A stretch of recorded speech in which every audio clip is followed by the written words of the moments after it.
Technology. It's everywhere. At your fingertips, in your pockets, in the drawers of your desk. It's there. It powers our lives, the industry of necessity. The need for change and the ingenuity of humans have led to a plethora of trademark inventions and innovations that throughout all the ages have been hailed for their genius. From the stone wheel to quantum computers, humans have been constantly creating again and again. But what happens when the very problems we once had are no longer there, now that we have the technology to solve for it? You've got all this time on your hands, all this luxury to do whatever it is you feel like doing. So what do? Well, you entertain yourself, indulging in hunting, sports, theater, writing, reading, poetry, painting, singing, dancing, and as time goes on, more and more technology is founded, and thus more and more things are available for us to do when we're free. And one of the most remarkable pieces of technology that began its humble beginnings with two players knocking a pixelated ball back and forth are video games.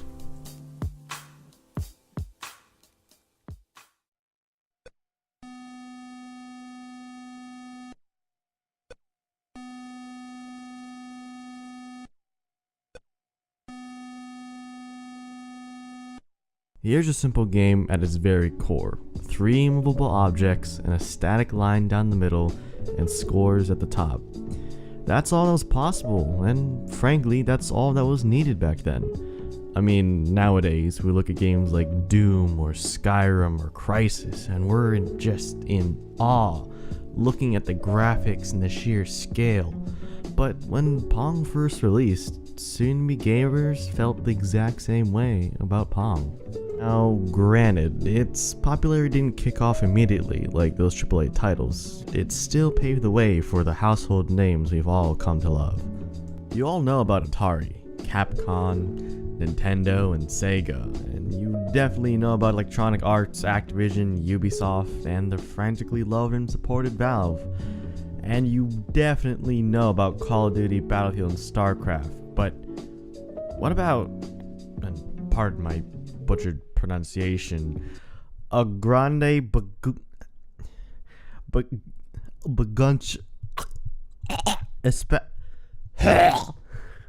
Okay, I've run this title through multiple online translators. Maybe they're not the best, but I think I got the general idea that Chido's trying to give off here.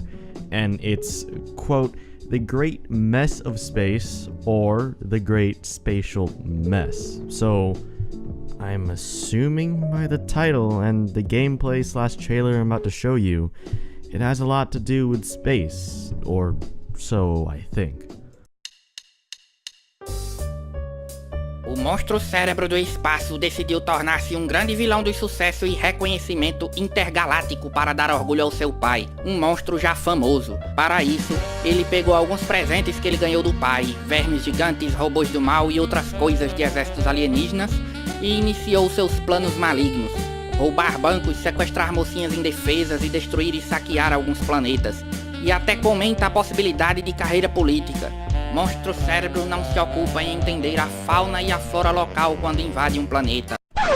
Okay, so the next minute and 45 seconds or so is just this rooster-looking thing with a general's outfit and a serious case of Gary Busey's facial expressions and him just spewing out exposition, and I think it's in Portuguese, maybe Spanish, but I'm not entirely sure. And there were captions, I think, but I couldn't find it for the life of me. And judging by the gameplay they show in between all this exposition, not even that's gonna help explain what the hell this game is all about.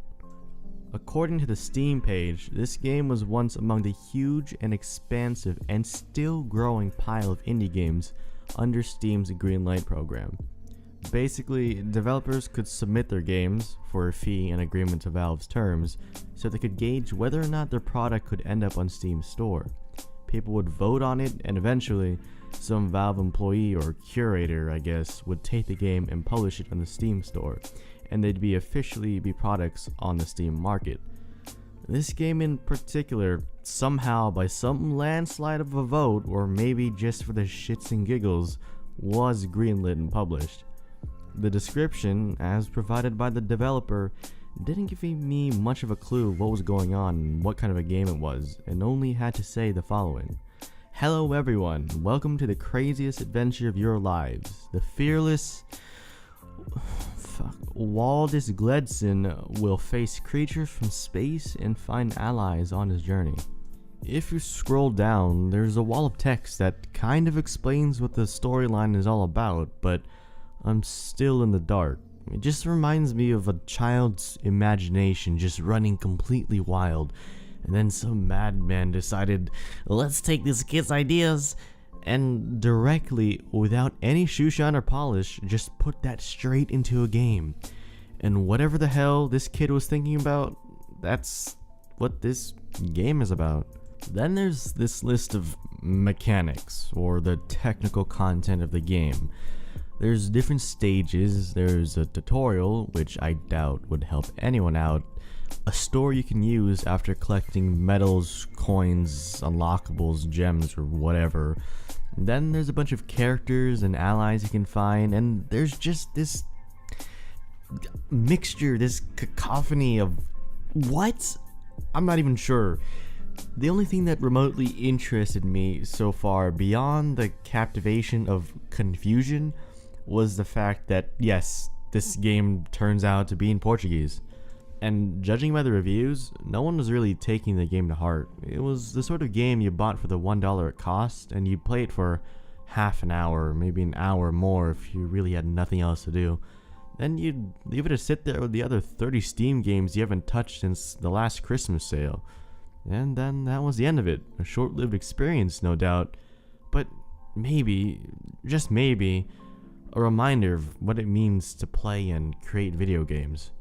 I'm not sure what this means for the gaming industry as a whole. With things like the Steam Greenlight program, I feel as if just about anyone is a game developer nowadays, which is good and bad. Good that now that the more serious people out there, the thinkers and dreamers, can finally share their works with the gaming community and the world, and that's great. That's amazing. That's exactly what it should be all about, sharing. Even games like this oddity, this gem, I guess, to someone else out there, is exactly the dream. Making a game from scratch and having the opportunity to share it with the world.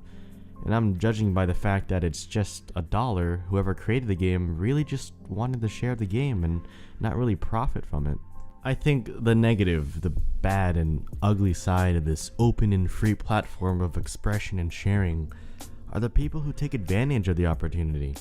They create subpar games, and I use the term lightly. They download game makers and download assets from other people's works and just tweak it ever so slightly. Then they just rename the title and brand it off as a different game at full price. That's the problem. The abuse. I don't think money is what it's all about. I think it's about the enjoyment, to play with other people. That's what gaming is all about, opening up into different worlds and getting the chance to share your experiences with other players. And I think if more and more of the real gamers, the ones who really want to share the dreams, can get into the spotlight even for but a moment, I think the gaming industry as a whole can do a hell of a lot better. And with that said, I encourage everyone, all gamers and non-gamers alike, to stop for a moment and take a look at the games you play and games you're looking to buy, and just give it a little thought. Is it a game with substance and emotion and feeling? Can you feel the creator put his or her heart into it and they felt they had a story to tell? Was it quirky, kind of weird, maybe a little disturbing, but nonetheless something interesting to play and share?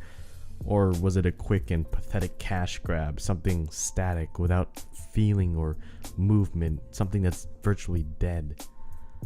I think that this game, the great spatial mess or mess of space, is one of those quirky games that's just something silly to play.